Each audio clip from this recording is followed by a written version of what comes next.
bahagianya kami simpannya berpindah.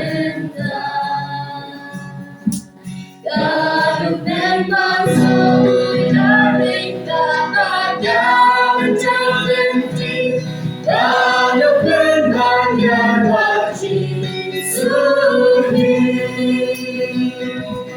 Kadang memang yang ratu Yesus.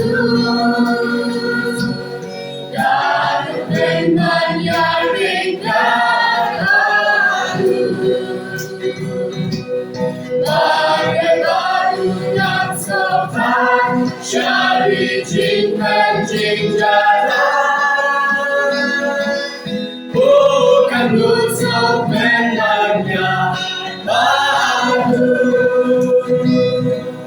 Kalau tentang saudara boleh duduk janjangnya, kalau tentang saya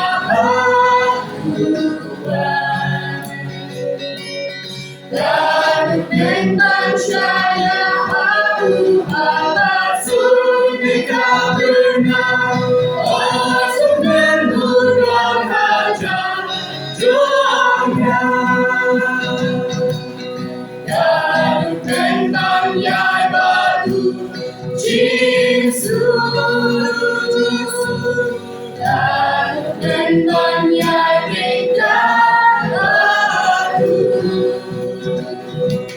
banyak baru yang sultan syari cinta bukan untuk memandang baru. Dan untuk memandang indah baru hari benar. Aku yang nasional